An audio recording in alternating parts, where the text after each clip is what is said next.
چند وہ تفسیر کی کتابوں کا تذکرہ ہم آپ کے سامنے رکھیں گے جن کا پڑھنا اور جن کو کا مطالعہ سب سے زیادہ بہتر اور اچھا ہے، چونکہ تفسیر لکھنے والے بھی مختلف الخیال لوگ ہیں، اہل بدعہ، روافضہ، خوارج، معتزلہ، بہت سارے لوگوں نے آج بھی ہر فرقے والا قرآن کا ترجمہ، قرآن کی تفسیر کر کے اپنا مذہب ثابت کرنے کی کوشش کرتا ہے۔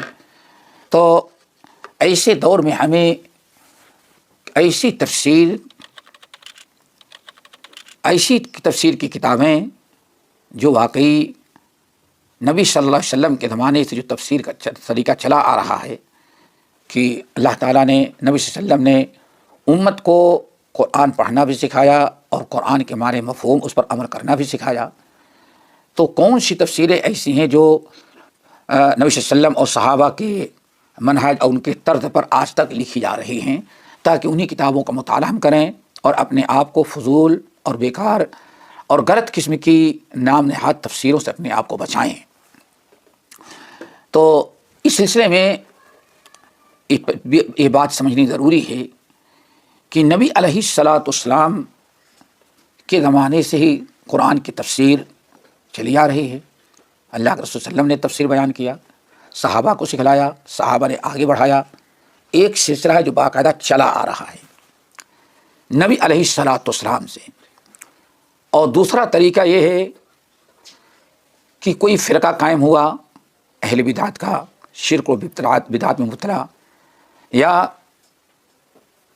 انحراف جس فرقے کے اندر ہے صراط مستقیم سے، ایسے فرقے کے لوگوں نے قرآن کی تفسیر لکھی لیکن اپنے مطلب کی باتیں لکھی، قرآن کو اپنے نظریے و فکر کے مطابق بنانے کے لیے سوچی، اور اس کے مصداق بنے جو علامہ اقبال کہتے تھے، خود تو بدلتے نہیں قرآن کو بدل دیتے ہیں، خود تو بدلتے نہیں قرآن کو بدل دیتے ہیں، یہ اس کے مصداق بنتے ہیں۔ تو سب سے پہلی چیز تو سمجھیں کہ سب سے معتبر تفسیر وہ ہو سکتی ہے جو قرآنی آیات سب سے پہلے ایک آیت نے دوسری آیت کی تفسیر کی ہو۔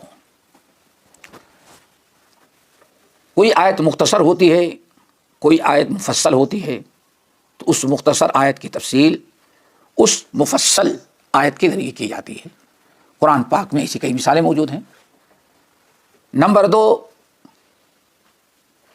نبی علیہ الصلاۃ والسلام نے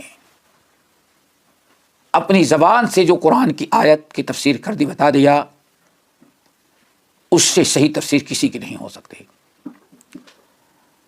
چونکہ اللہ تعالیٰ نے قرآن کی تفسیر کے لیے آپ کو بھیجا اور آپ کی ذمہ داری لگائی، لِتُبَيِّنَ لِلنَّاسِ مَا نُزِّلَ إِلَيْهِمْ، اے محمد صلی اللہ علیہ وسلم، قرآن ہم نے آپ پر نازل کیا تاکہ اس کی وضاحت، اس کی تفسیر آپ لوگوں کو کر دیں۔ تو تفسیر کئی طرح کی ہوتی ہے۔ نمبر 1، قرآن کی ایک آیت دوسری آیت کی تفسیر کر رہی ہو۔ نمبر 2، قرآن کی آیت کی تفسیر محمد صلی اللہ علیہ وسلم کی احادیث کے ذریعے ہو رہی ہو، یہ بہت ہی معتبر ذرائع ہیں۔ نمبر 3، قرآن کی تفسیر نبی صلی اللہ علیہ وسلم کے شاگرد صحابہ نے کی ہو، کسی آیت کا معنی مفہوم جو صحابہ بیان کر دیں تو بس سب سے معتبر ہوتی ہے۔ کیوں؟ صحابہ نے نبی علیہ السلام سے تفسیر سیکھی، قرآن کا پڑھنا سیکھا، قرآن پر عمل کرنا سیکھا، تو صحابہ کرام کی تفسیر سب سے پہلے قرآن کی تفسیر۔ نمبر 2، نبی علیہ السلام کی احادیث، آپ اقوال افعال کے ذریعے سے قرآن کی تفسیر۔ نمبر 3، صحابہ کرام رضوان اللہ مجمعین کی تفسیر، جو تابعین صحابہ کرام کے شاگرد صحابہ سے روایت کر رہے ہیں، ان سے سیکھے ہیں، ان کی تفسیر غیروں کے مقابلے میں معتبر ہوتی ہے۔ ایک تفسیر بالروایہ جس کو تفسیر بالآثار کہتے ہیں، اور دوسری تفسیر بالدرایا والرائے جس کو کہتے ہیں۔ لیکن تفسیر بالروایہ اس کی سب سے زیادہ اہمیت ہے۔ تفسیر بالروایہ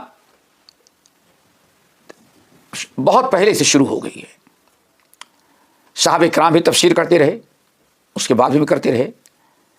اس لیے جس طرح سے تفسیر نبی علیہ الصلوۃ والسلام کی احادیث مرتب کی گئیں، نبی صلی اللہ علیہ وسلم کی احادیث لکھی گئیں، ایسے ہی نبی صلی اللہ علیہ وسلم نے جو تفسیری جس آیت کی تفسیر کی تھی اس آپ کی تفسیر جس کو حدیث کہیں گے محدثین نے اس کو بھی جمع کرنا شروع کیا۔ اس کے دو طریقے نکلے۔ نمبر ایک، پہلا طریقہ تو یہ نکلا کہ علماء حدیث محدثین جب حدیث کی کتابیں لکھتے، جیسے امام بخاری، امام مسلم، ان حضرات سے پہلے امام ابن ابی شیبہ، امام عبد الرزاق،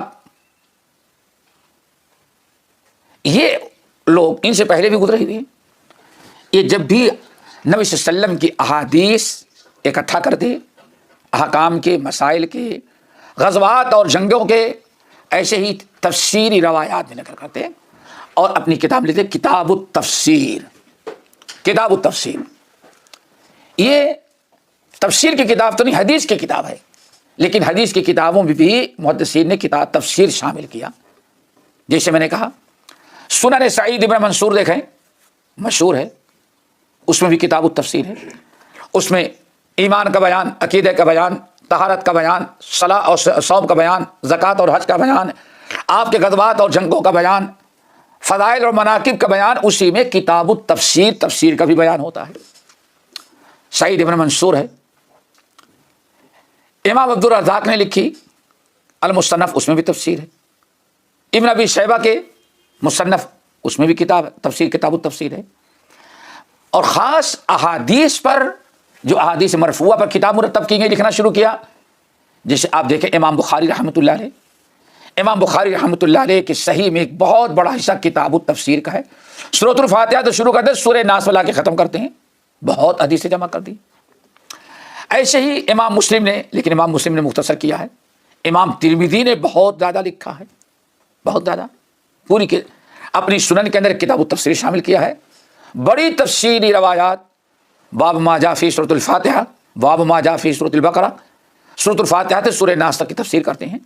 یہ تفسیر بالآثار ہے، بہت ساری باتیں معلوم ہو جاتی ہیں۔ اسی طرح سے امام نسائی رحمۃ اللہ علیہ نے السنن الکبریٰ لکھی، تو اس کے اندر بھی کتاب التفسیر ہے۔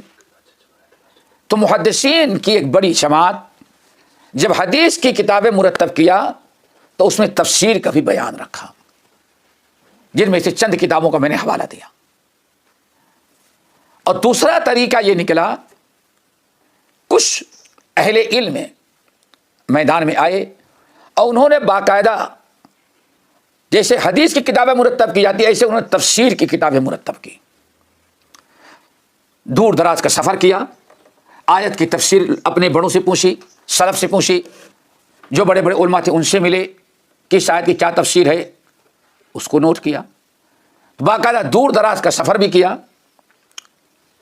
حدیث بھی حاصل کی، حدیث کے ساتھ ساتھ تفسیر، نبی علیہ السلام سے جن آیات کی تفسیر جو منقول ہے ان کو بھی نقل کیا، جس میں سب سے بڑے اور سب سے محنتی انسان عالمی سمجھے گئے محمد ابن جریر الطبری، جن کی تفسیر آج دنیا میں موجود ہے، عام ہے۔ اسی طرح سے انہیں سے کچھ تھوڑا سا پیچھے عبد الرحمن بن ابی حاتم رحمۃ اللہ علیہ نے تفسیر رازی لکھی، بہت ہی مشہور ہے۔ یہ ساری تفسیر بالآثار ہیں، تفسیر المأثور ہیں۔ اس طرح سے تفسیر کی کتابیں بہت ساری ہو گئیں، جن میں سے اس طرح کی چند کتابوں کے نام: نمبر 1 محمد ابن جریر الطبری، نمبر 2 عبد الرحمن بن ابی حاتم الرازی، ان کی تفسیر۔ اس طرح سے اور لوگ لکھتے رہے، جن میں سب سے زیادہ معتبر اور سب سے زیادہ ٹھوس کتاب جو ملی اہل علم کو، وہ تفسیر بغوی، تفسیر بغوی، جس کے مصنف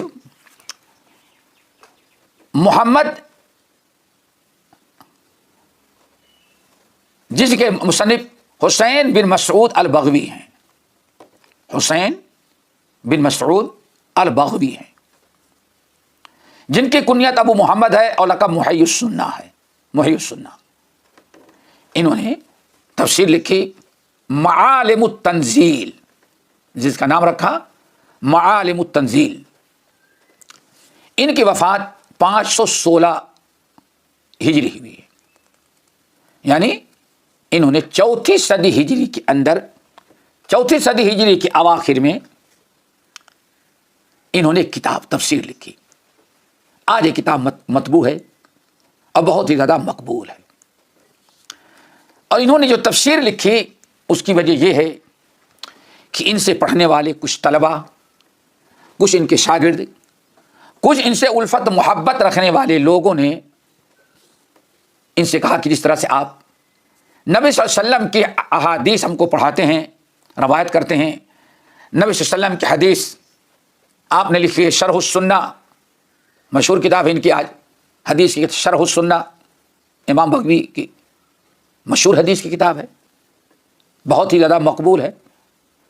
مصابیح السنہ لکھی، تو ان کے شاگردوں نے کہا کہ ہم چاہتے ہیں ہمارے لیے ایسے ہی کوئی تفسیر کی کتاب بھی آپ لکھ دیں تاکہ ہم لوگ آپ کی کتاب تفسیر کا بھی مطالعہ کر لیا کریں۔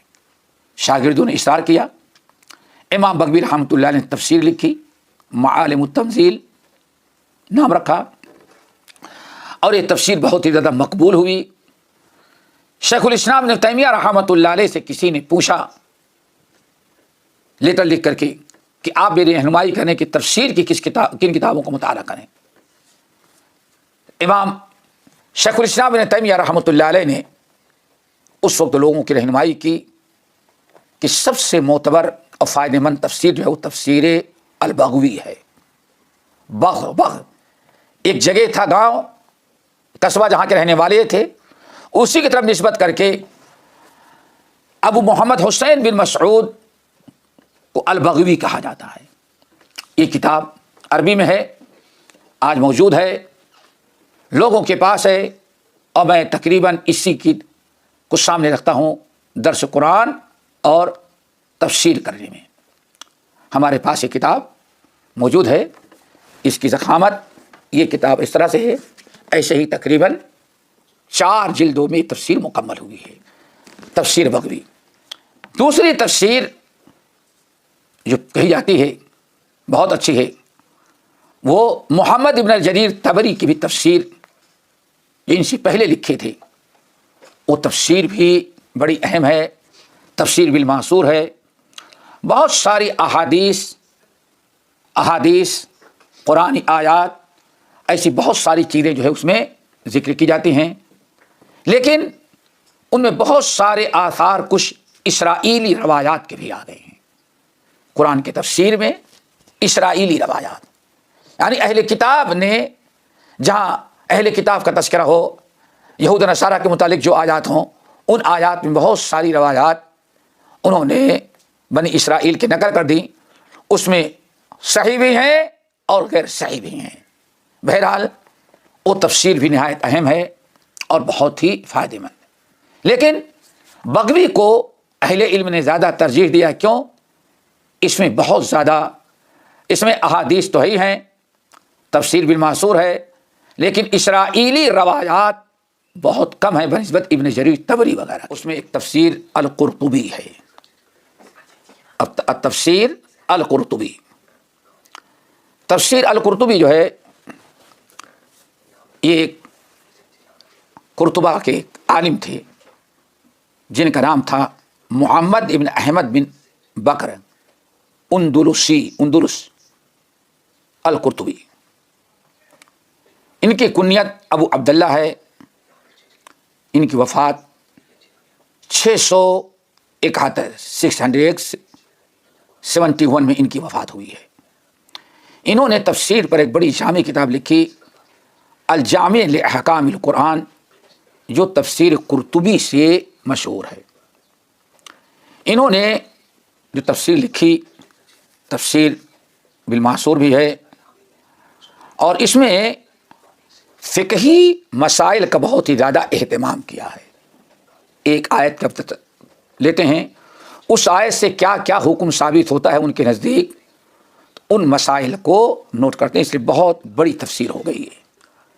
یہ کتاب بھی معتبر تفسیروں میں سمجھی جاتی ہے اور علماء کے نزدیک بہت ہی متداول اور جامع تفسیر سمجھی جاتی ہے۔ ان تمام حضرات نے جو تفسیر کی کتاب لکھی الحمدللہ معتبر ہوئی اور مقبول ہوئی، لوگوں نے پسند کیا، لیکن ان کتابوں میں بھی کہیں کچھ اسرائیلی روایات یا ضعیف احادیث آ گئی ہیں، لیکن کم ہیں، زیادہ نہیں ہیں۔ آخر میں بڑی ہی مشہور تفسیر مفسر شیخ الاسلام ابن تیمیہ رحمۃ اللہ علیہ کے شاگرد امام ابن کثیر رحمۃ اللہ علیہ، انہوں نے قرآن کی تفسیر لکھی جو تفسیر ابن کثیر سے مشہور ہوئی۔ آج دنیا میں تفسیر المأثور میں سب سے بڑی تفسیر جو سمجھی جاتی ہے، سب سے بڑی، سب سے معتبر، وہ تفسیر ابن کثیر ہے۔ اس طرح سے ساری تفسیریں لوگ نقل کرتے رہے۔ امام سیوطی آئے، انہوں نے بھی الدر المنثور فی تفسیر المأثور لکھی، انہوں نے بھی بہت سارے طویل لکھی، لیکن انہوں نے بالکل صحت اور ضعف کا کوئی اعتبار نہیں رکھا، ایک طرف سے نقل کرتے چلے گئے، اس لیے بہت ساری ضعیف اور منکر اور شاذ منقطع روایات بھی ان کے اندر آ گئی ہیں۔ وہی جو تفسیر بڑی معتبر سمجھی گئی جاتی ہیں، انہی میں ایک تفسیر فتح القدیر ہے، امام شوکانی رحمۃ اللہ علیہ کی، جن کے وفات 1250 ہوئی ہے، ان کی تفسیر ہے فتح القدیر۔ یہ تفسیر ایک نرالا انداز رکھتی ہے، اس میں تفسیر بالدرایا بھی ہے اور تفسیر بالروایا والماثور بھی ہے۔ مثلا ایک آیت کی تفسیر کرنا چاہتے ہیں تو پہلے اس آیت کی تفسیر میں دوسری آیت نقل کرتے ہیں، نبی صلی اللہ علیہ وسلم کی پہلے آیت کے لغوی معنی الفاظ کی تشریح کرتے ہیں، پھر کیا اس کا مطلب ہوتا ہے وہ روایت کرتے ہیں، درایا جو ان کے سمجھ میں آئے تفسیر بتاتے ہیں۔ ان تمام چیزوں سے فارغ ہونے کے بعد پھر اب اس کی تفسیر بالماثور کرتے ہیں۔ اس آیت کے تفسیر میں یہ حدیث وارد ہوئی ہے، اس آیت کی تفسیر میں یہ صحابی کی تفسیر منقول ہے، تو فتح القدیر دونوں قسم کی تفسیروں کا مجموعہ ہے۔ اسی لیے عرب میں یہ تفسیر بہت زیادہ مقبول ہوئی فتح القدیر، اور یونیورسٹیوں میں اور جامعات میں یہی تفسیر عام طور پر پڑھائی جاتی ہے۔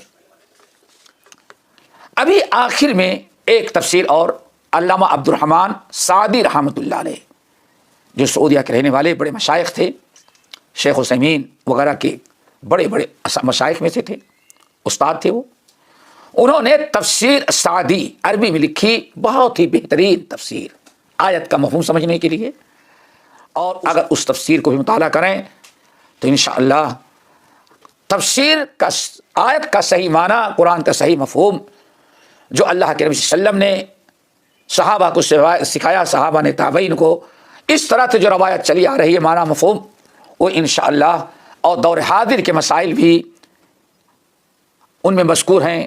اگر یہ تفسیریں آپ پڑھیں گے تو انشاءاللہ تفسیر کا علم بھی ہوگا، ہدایت بھی رہیں گے۔ یہ ساری تفسیریں عربی میں تھیں، اور اس کے علاوہ بھی ہیں